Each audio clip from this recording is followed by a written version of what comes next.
question. Yep. I noticed one of your graphs there that we no longer have road neutrality anymore. You know, so we should start a movement for road neutrality so everybody moves equally. Or can I actually get the fast lane by subscribing to your service? Yeah. So in Canada, I'm pretty sure you're gonna have road neutrality for a long time. But there are certainly states in the United States where we've debated going in with a business model where you can bid, you can auction for green time. Yeah, so that would actually work, and then we could use that as a fundraising for public works. Yeah, like Michigan would probably. I'd be all for that. Like the 407 should just be an autobahn and just get anything that isn't.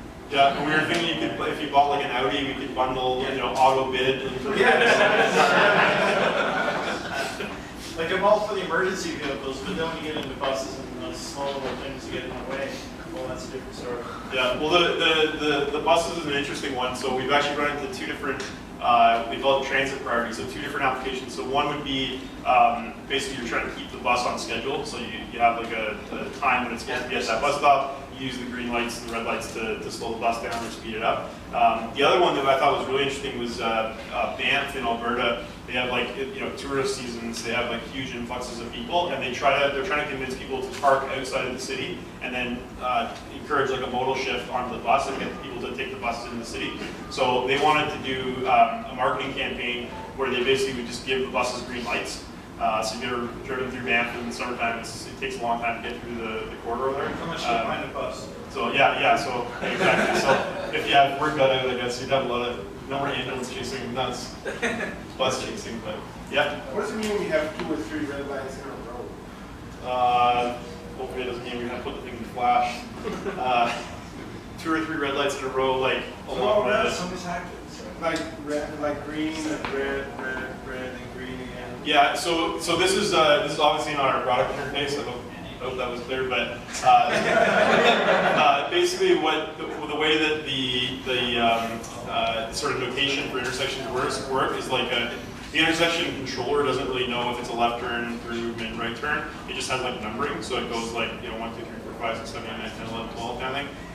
So what you're seeing there is probably just the number, a rendering in the numerical order. So I wouldn't read too much into it. The product interface that we're building is actually going to overlay the phase changes and also the detector hits, when we see cars go by right on a Google map. So you'll be able to just kind of zoom into the intersection and then see the rendering overlaid on the intersection.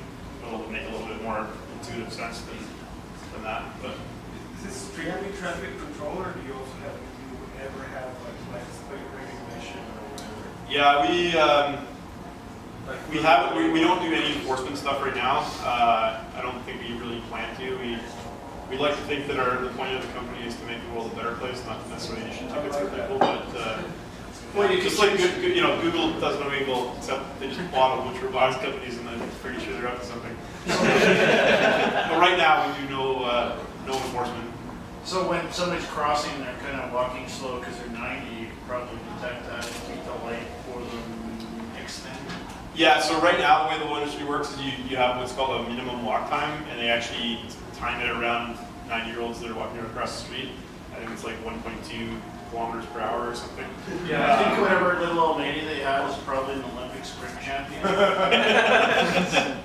But yeah, that's certainly an application that we could look at. I think it's one of those things where that will take time to convince cities that there's a different way than just always assuming there's an old lady across the street. But it's certainly something we can do. Or taser them. Are you using something like OpenCV for the pattern recognition, or do you have your own stuff? We use OpenCV extensively, but we also have 5 guys, I think, with PhDs that work on that problem. But we use OpenCV for kind of the base algorithm layer, and then we build our own stuff on top of it. Yep. So, yeah. How do you feel about roundabouts? They're bad for business.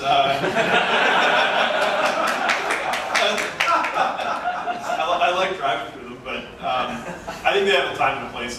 It's funny. I've driven through UK a fair bit, and they have a lot of actually signalized roundabouts where they'll put them in, volumes get too high, and they add signalization. But yeah, I fundamentally have no problem with roundabouts. I do have a problem when they take 2-lane roads down to 1 lane to get you through a roundabout, and then they get back to 2 lanes. Just build 2-lane roundabouts, but Mythbusters covered roundabouts. They're better than everything else. Yeah. You can still monitor traffic through them too. So. I'd like to think that for the monthly fee that we charge to improve the capacity of intersections, for the $8 million it costs to put roundabouts in, then we're a better business case. But that's. How do you deal with the birdie, those things that they haven't thought that change on light when they see the lights from the emergency vehicles? Yeah, so those work on like infrared strobes. So we're using more of like a GPS and GSM interface.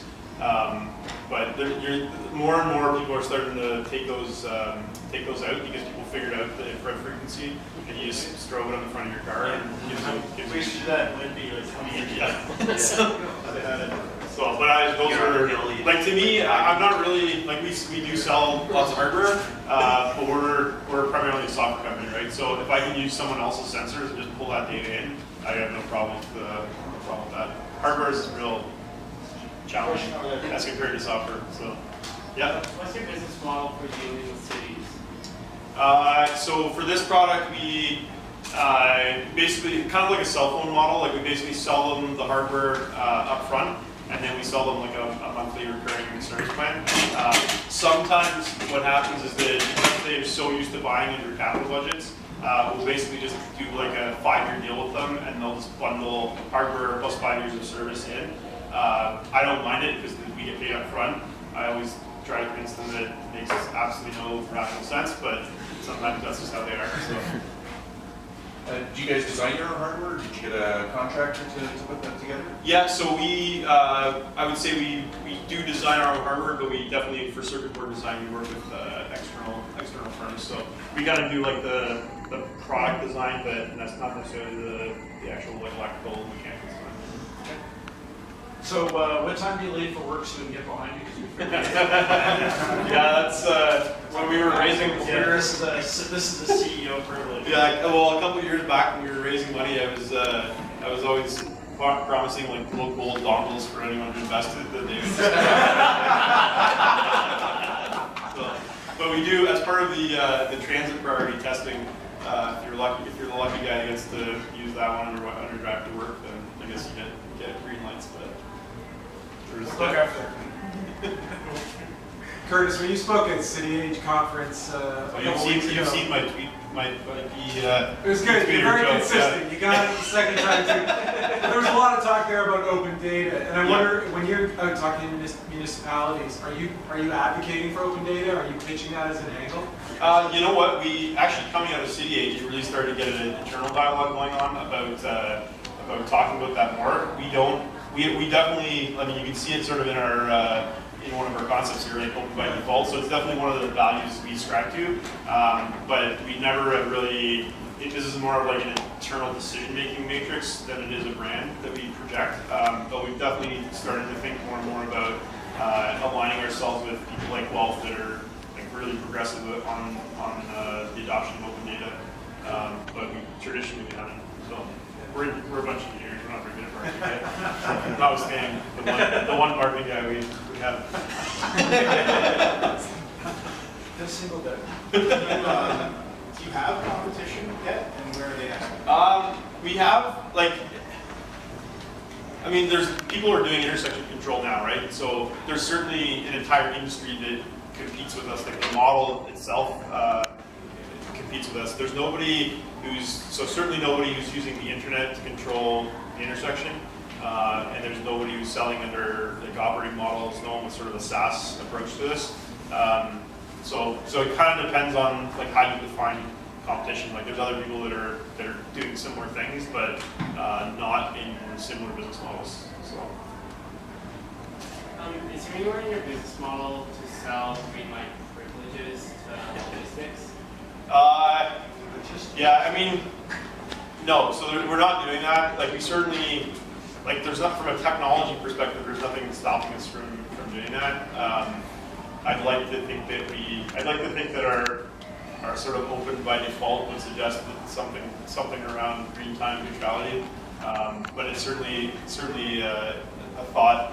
We've also done things like, rather than necessarily giving green light privileges to logistics, at least being able to tell them like fastest path through the network. So the lights are going to change at this frequency, not because you're there, but they're just going to change that way. So if you take this path through the network, then you won't have to stop, but not monetizing it directly. So maybe we'll wait till we're having a bad year and we'll start selling that. I know the Toyota factory has a green light in front of their facility, and their trucks have privileges just that one light, Yeah. so that they can turn right.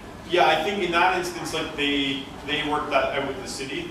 So certainly those are priority for various types of service vehicles and private vehicles. That's a feature we would enable.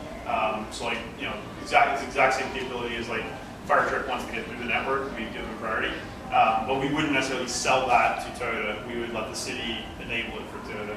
It's kind of the. And did you do your Fight Club test on your security? Yeah. Well, you've all seen the title of our security, so.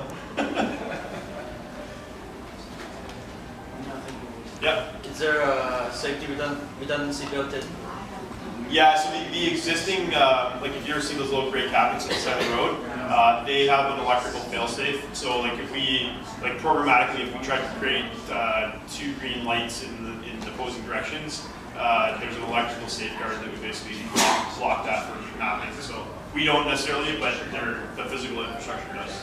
And yes, you'll fall back to the timer-based control mechanism once if you have a failure. Yeah. So there's a timeout on the protocol. So if we stop communicating with it, then it basically just fails over to time of day plans.